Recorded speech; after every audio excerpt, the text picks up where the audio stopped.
जय श्री कृष्ण।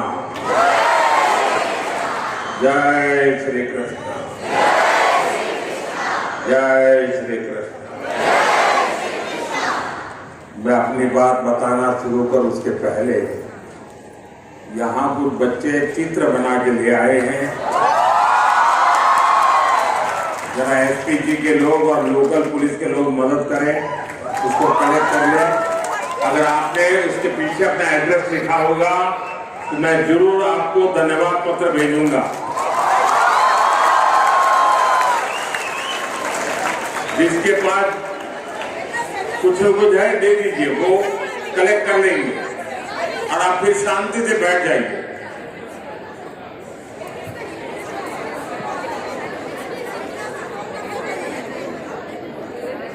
बच्चे इतनी मेहनत करते हैं और कभी कभी मैं उनके साथ कभी अन्याय कर देता हूं तो दुख होता है मुझे।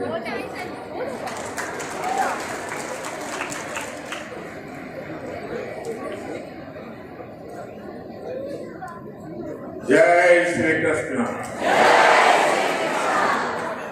भगवान श्री कृष्ण के दिव्य दर्शनों की संतुष्टि, श्रीमद् भगवद गीता के मंत्रों की ये आध्यात्मिक अनुभूति और इतने सारे पूज्य संतों गुरुओं की ये उपस्थिति मेरे लिए परम सौभाग्य है। मेरे लिए ये असंख्य पुण्यों को प्राप्त करने जैसा है। और जो मुझे सम्मान दिया गया, मेरे लिए जो भाव प्रकट किए गए, शायद मुझे इतने आशीर्वाद मिले कि मेरे लिए जो कहा जाता है मैं उससे योग्य बनूं और ज्यादा काम करूं और मुझसे जो अपेक्षाएं हैं उसे मैं पूर्ण करूं। भाइयों बहनों, अभी 3 दिन पहले ही मैं गीता की धरती कुरुक्षेत्र में था। अब आज भगवान श्री कृष्ण के आशीर्वाद और जगत गुरु श्री मध्वाचार्य जी के यश की इस भूमि पर आना मेरे लिए परम संतोष का अवसर है। आज के इस अवसर पर जब 1 लाख लोगों ने एक साथ भगवद गीता के श्लोक पढ़े तो पूरे विश्व के लोगों ने भारत की सहस्त्र वर्षों की दिव्यता का साक्षात दर्शन भी किया है। इस कार्यक्रम में हमें आशीर्वाद देने के लिए पधारे हुए श्री श्री सुगुणेन्द्र तीर्थ स्वामी जी, श्री श्री सुशींद्र तीर्थ स्वामी जी, कर्नाटका के गवर्नर थावरचंद गहलोत जी, केंद्रीय मंत्रिमंडल के मेरे सहयोगीगण, राज्य सरकार के मंत्री, सांसद, विधायक, उडुपी के अष्टमठों के सभी अनुयायी, उपस्थित अन्य संतगण, देवी और सज्जनों, कर्नाटका की भूमि पर यहाँ के स्नेही जनों के बीच आना मेरे लिए सदा ही एक अलग अनुभूति होती है। और उडुपी की धरती पर आना तो हमेशा अद्भुत होता है।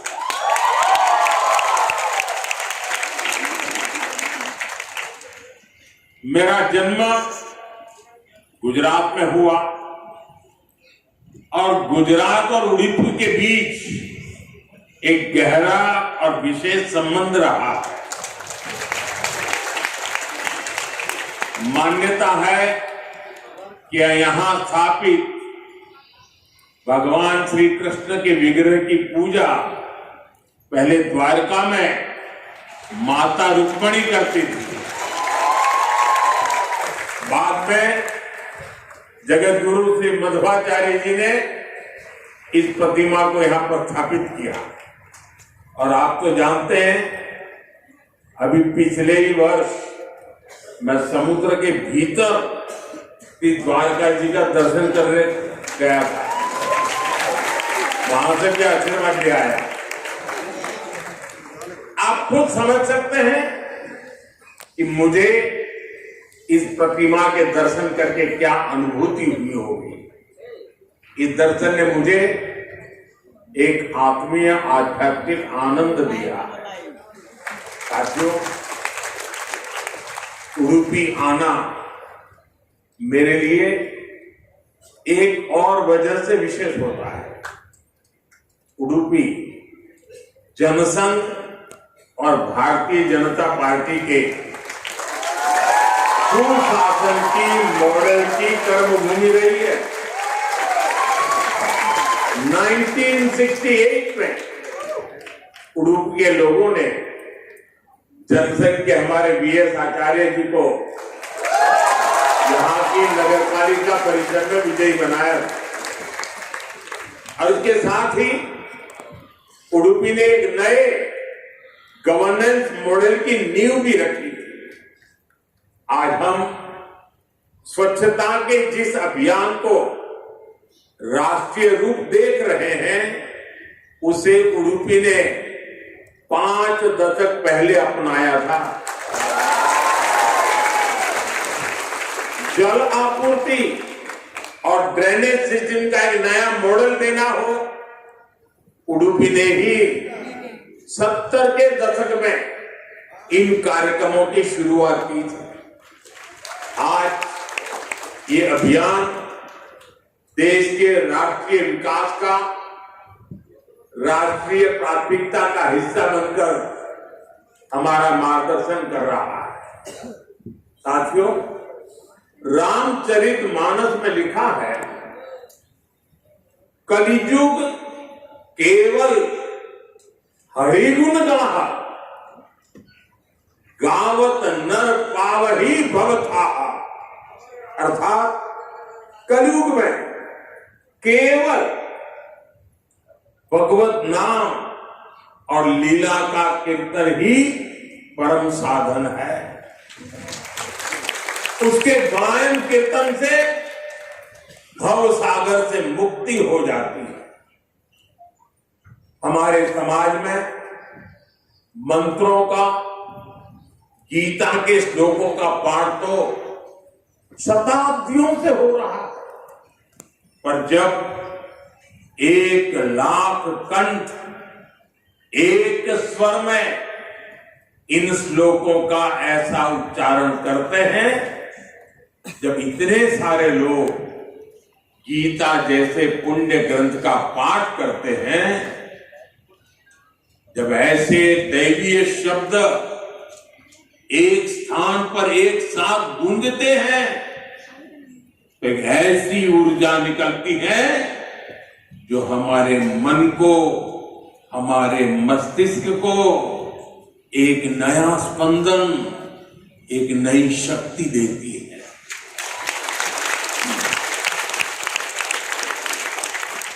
यही ऊर्जा अध्यात्म की शक्ति की है।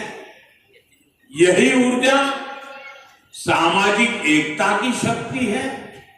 इसलिए आज लक्ष्य कंठ गीता का ये अवसर एक विशाल ऊर्जा पिंड को अनुभव करने का अवसर बन गया है।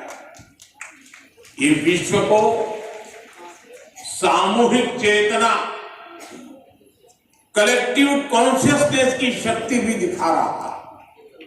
साथियों, आज के दिन विशेष रूप से मैं परम पूज्य श्री श्री सुगुणेन्द्र तीर्थ स्वामी जी को प्रणाम करता हूं। उन्होंने लक्ष्य कंठ गीता के इस विचार को इतने दिव्य रूप में साकार किया है। पूरे विश्व में लोगों को अपने हाथ से गीता लिखने का विचार देकर उन्होंने जिस कोटि गीता लेखन यज्ञ की शुरुआत की है, वो अभियान सनातन परंपरा का एक वैश्विक जन आंदोलन है। जिस तरह से हमारा युवा भगवत गीता के भावों से, इसकी शिक्षाओं से जुड़ रहा है, वो अपने आप में बहुत बड़ी प्रेरणा है। सदियों से भारत में वेदों, उपनिषदों और शास्त्रों के ज्ञान को अगली पीढ़ी तक पहुंचाने की परंपरा रही और ये कार्यक्रम भी इसी परंपरा का भगवत गीता से अगली पीढ़ी को जोड़ने का एक सार्थक प्रयास बन गया है। साथियों, यहां आने से 3 दिन पहले मैं अयोध्या में भी था। 25 नवंबर को विवाह पंचमी के पावन दिन अयोध्या के राम जन्मभूमि मंदिर में धर्म ध्वजा की स्थापना हुई है।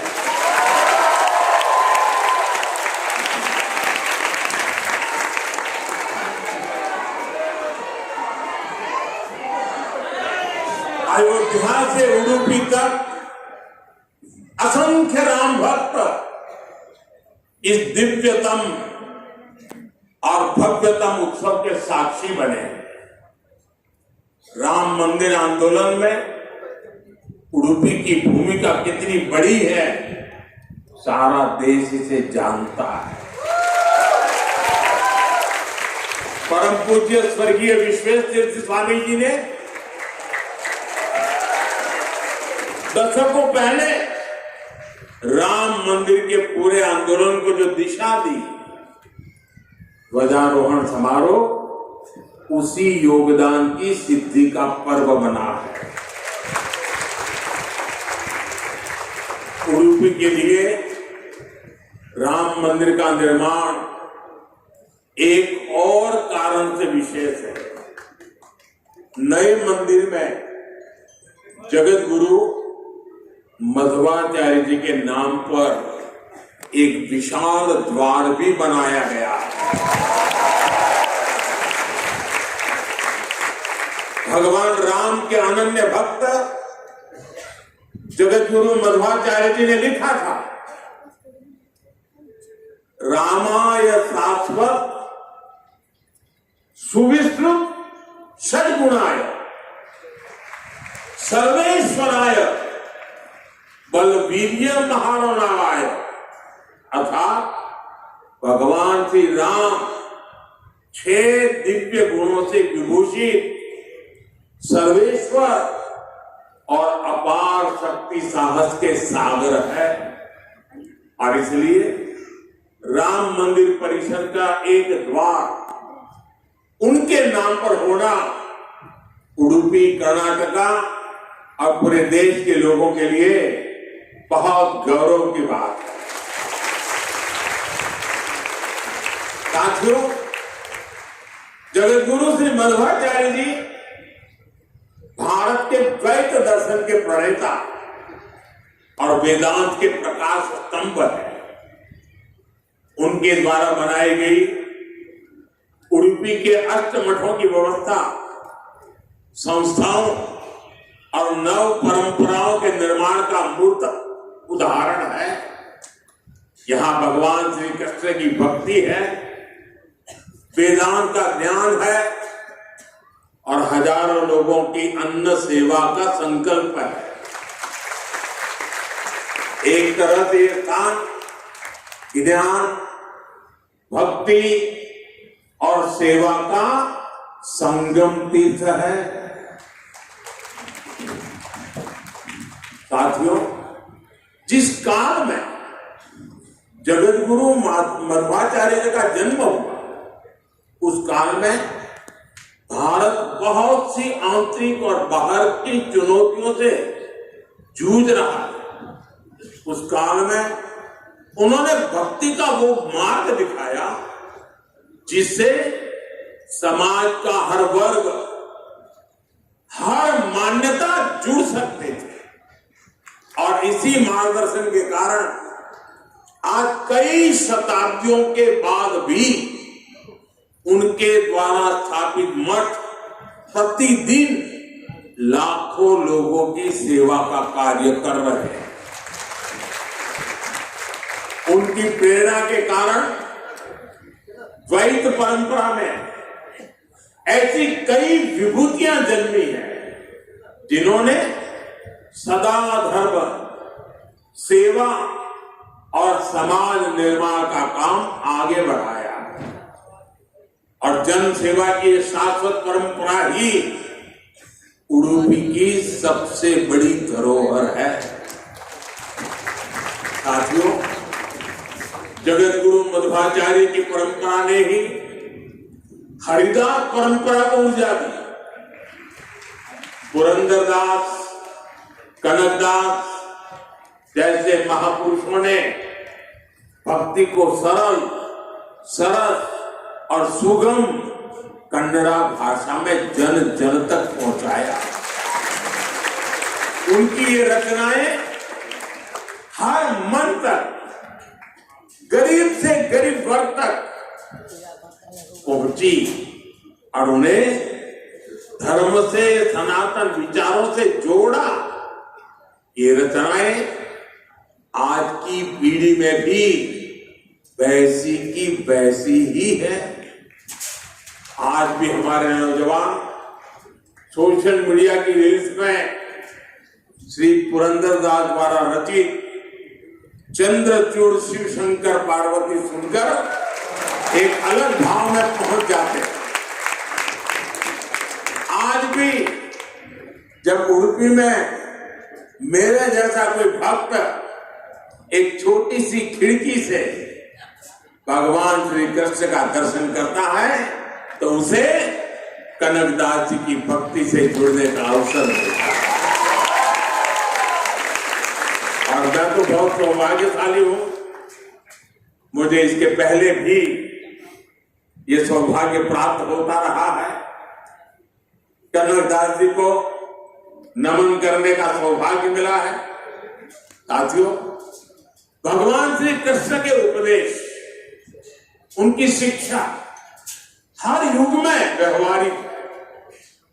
गीता के शब्द सिर्फ व्यक्ति ही नहीं, राष्ट्र की नीति को भी दिशा देते हैं। भगवत गीता में श्री कृष्ण ने सर्वभूत हिते रताः ये बात कही है। गीता में ही कहा गया है, लोक संग्रहम एवापि संपश्यन् कर्तुम अर्हसि। इन दोनों ही श्लोकों का अर्थ यही है कि हम लोक कल्याण के लिए काम करें अपने पूरे जीवन में। जगत गुरु मध्वाचार्य जी ने इन्हीं भावों को लेकर भारत की एकता को सशक्त किया। साथियों, आज सबका साथ, सबका विकास, सर्वजन हिताय सर्वजन सुखाय, ये हमारी नीतियों के पीछे भी भगवान श्री कृष्ण के इन्हीं श्लोकों की प्रेरणा है। भगवान श्री कृष्ण हमें गरीबों की सहायता का मंत्र देते हैं और इसी मंत्र की प्रेरणा आयुष्मान भारत और पीएम आवास जैसी स्कीम का आधार बन जाती है। भगवान श्री कृष्ण हमें नारी सुरक्षा, नारी सशक्तिकरण का ज्ञान सिखाते हैं और उसी ज्ञान की प्रेरणा से देश नारी शक्ति बंधन अधिनियम का ऐतिहासिक निर्णय करता है। श्री कृष्ण हमें सत्य कल्याण की बात सिखाते हैं और यही बात वैक्सीन मैत्री, सोलर अलायंस और वसुधैव कुटुंबकम की हमारी नीतियों का आधार बनती हैं। साथियों, श्री कृष्ण ने गीता का संदेश युद्ध की भूमि पर दिया था और भगवत गीता हमें यह सिखाती है कि शांति और सत्य की स्थापना के लिए अत्याचारियों का अंत भी आवश्यक है।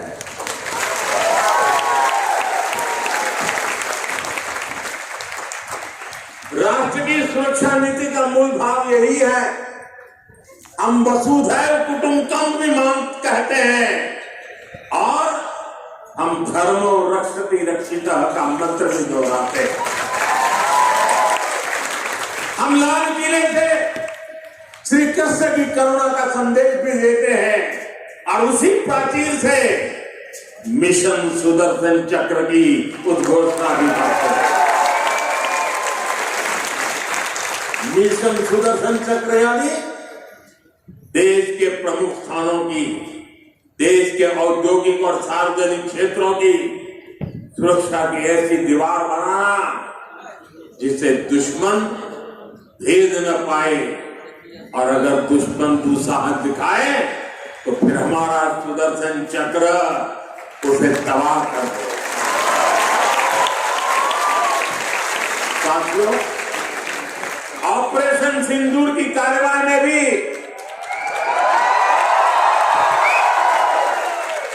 देश ने हमारा ये संकल्प देखा। पहलगाम के आतंक के हमले में कई देशवासियों ने अपना जीवन गंवाया। इन पीड़ितों में मेरे कर्नाटका के भाई बहन भी थे, लेकिन पहले जब ऐसे आतंकी हमले होते थे तो सरकारें हाथ पर हाथ रखकर बैठ जाती। लेकिन ये नया भारत है, ये ना किसी के आगे झुकता है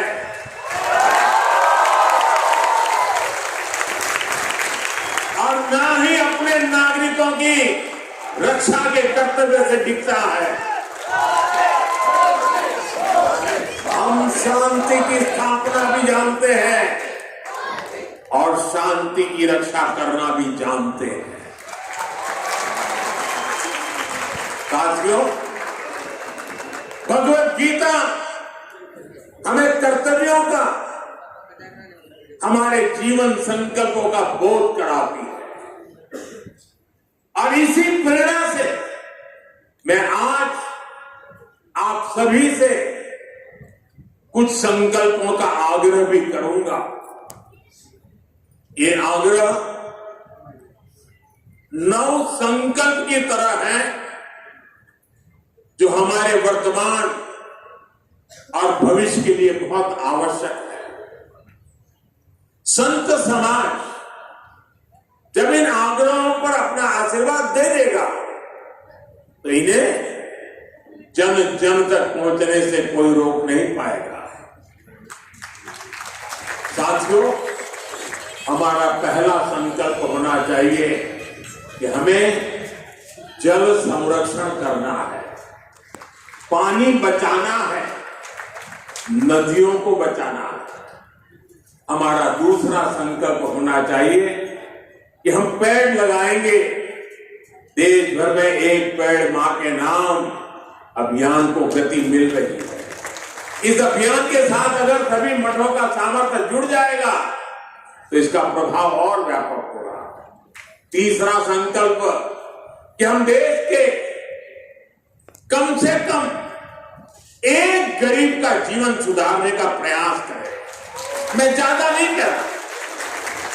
चौथा संकल्प स्वदेशी का विचार होना चाहिए। एक जिम्मेदार नागरिक के रूप में हम सब स्वदेशी को अपनाएं। आज भारत आत्मनिर्भर भारत और स्वदेशी के मंत्र पर आगे बढ़ रहा है। हमारी अर्थव्यवस्था, हमारे उद्योग, हमारी टेक्नोलॉजी सब अपने पैरों पर मजबूती से खड़े हो रहे हैं। इसलिए हमें जोर शोर से कहना है, vocal for for local, vocal vocal vocal. साथियों, पांचवें संकल्प के रूप में हमें नेचुरल फार्मिंग को बढ़ावा देना। हमारा छठा संकल्प होना चाहिए कि हम हेल्थी लाइफस्टाइल को अपनाएंगे, मिलेट्स अपनाएंगे और खाने में तेल की मात्रा कम करेंगे। हमारा सातवां संकल्प ये हो कि हम योग को अपनाएं, इसे जीवन का हिस्सा बनाएं। आठवां संकल्प, मैन्युस्क्रिप्ट्स, पांडुलिपियों के संरक्षण में सहयोग करें।